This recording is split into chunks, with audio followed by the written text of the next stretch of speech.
AstraZeneca ini diklaim sebagai vaksin yang mengandung kandungan babi. Nah, ini sudah mendapatkan respon dari pihak AstraZeneca. Mereka berkata bahwa AstraZeneca dibuat tidak dengan bahan hewani. Bahan hewani saja tidak ada. Bagaimana bisa ada babi di dalamnya? Ini jadi halal 100%.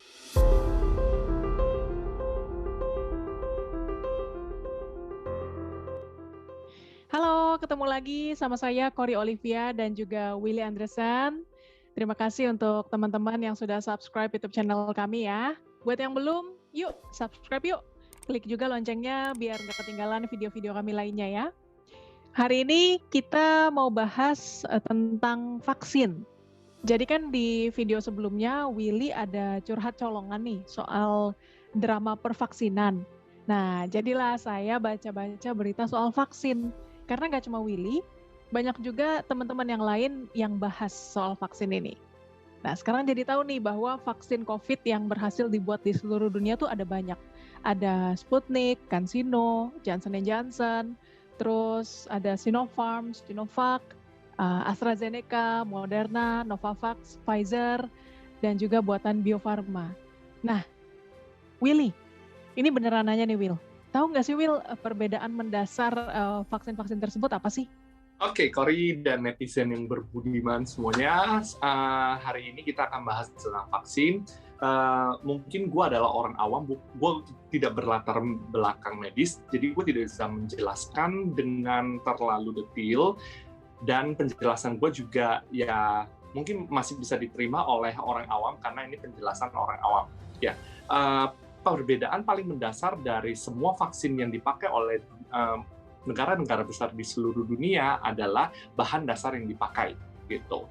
Bahan dasar yang dipakai itu, kalau vaksin dari China, pada umumnya vaksin tersebut menggunakan bahan dasar virus COVID-19 yang sudah mati. Ya, jadi yang benar-benar sudah mati, bukan dilemahkan tapi sudah mati.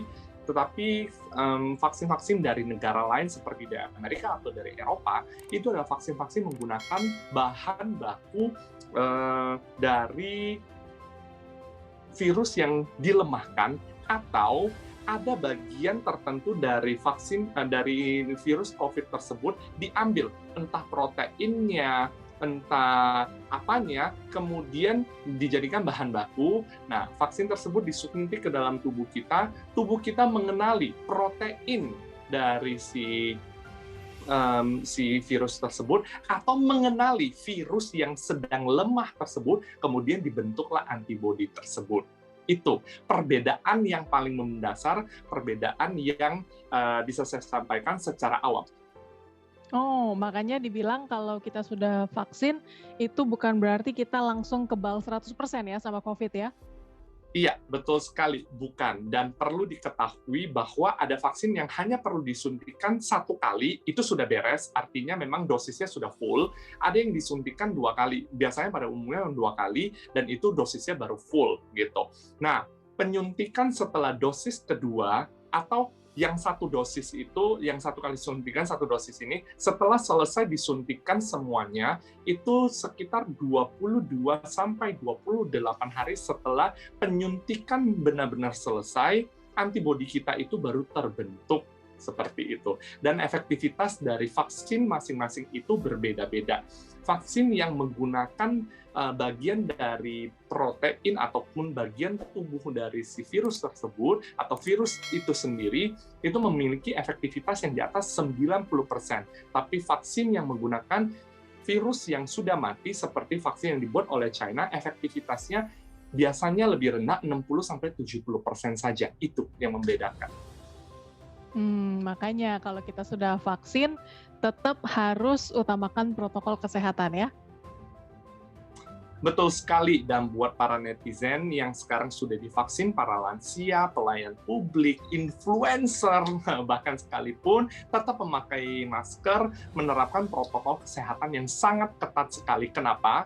Karena setelah divaksin, teman-teman juga masih bisa terinfeksi virus tersebut, tetapi dengan gejala yang sangat ringan. Jadi vaksin itu untuk mengurangi gejala. Dan memang ini dibuktikan oleh Badan Kesehatan di Amerika melaporkan bahwa ada penurunan infeksi dari si COVID-19 ini sampai di atas 50%.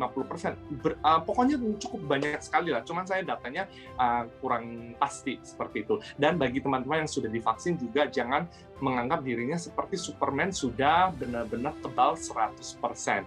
Teman-teman harus tetap pakai masker agar menjadi teladan bagi teman-teman yang belum divaksin. Kan orang nggak tahu kan, ini sudah divaksin atau belum. Kok dia lepas masker? Wah, kayaknya ini pandemi sudah mau berakhir. Ya sudahlah, saya ikut-ikutan tidak pakai masker. Nah, itu menjadi teladan yang sangat buruk sekali. Jadi setelah divaksin, tetap menerapkan protokol kesehatan yang sangat ketat agar kita benar-benar bisa keluar dari pandemi ini. Terakhir, Will, tadi saya sempat baca ada berita soal MUI yang menyatakan AstraZeneca mengandung babi tapi aman digunakan. Itu gimana sih? Oke, saat ini di Indonesia lagi ada polemik, yaitu AstraZeneca. Itu adalah salah satu jenis vaksin yang diproduksi oleh perusahaan di Inggris, kemudian itu akan dipakai oleh Indonesia. Perlu diketahui bahwa Indonesia itu akan menggunakan 7 jenis vaksin. Vaksin yang 3 vaksin itu berasal dari China, Sinovac, Novavax, sama Sinopharm. Kemudian 2 vaksin dari Amerika, Pfizer sama Moderna, kemudian vaksin dari Inggris, yaitu AstraZeneca, ini yang lagi polemik nih. Kemudian yang terakhir adalah vaksin dari Bio Farma. Vaksin dari AstraZeneca ini diklaim sebagai vaksin yang mengandung kandungan babi. Nah, ini sudah mendapatkan respon dari pihak AstraZeneca. Mereka berkata bahwa AstraZeneca dibuat tidak dengan bahan hewani. Bahan hewani saja tidak ada. Bagaimana bisa ada babi di dalamnya? Ini jadi halal 100% menurut penuturan dari pihak AstraZeneca. Masalah aman atau tidak, itu tentunya pasti ada efek samping bla bla bla, itu nanti diklaim oleh BPOM. Itu bukan ranah saya untuk mengatakan aman atau tidak, tapi ini halal atau tidak. Kalau menurut penuturan mereka, AstraZeneca halal. Oke. Baik, thank you banget Willy. Ini obrolan kita hari ini benar-benar mencerahkan, walaupun Willy bukan dari latar belakang medis, tapi sangat mencerahkan untuk orang-orang yang masih takut untuk vaksin. Thank you banget ya, Will ya.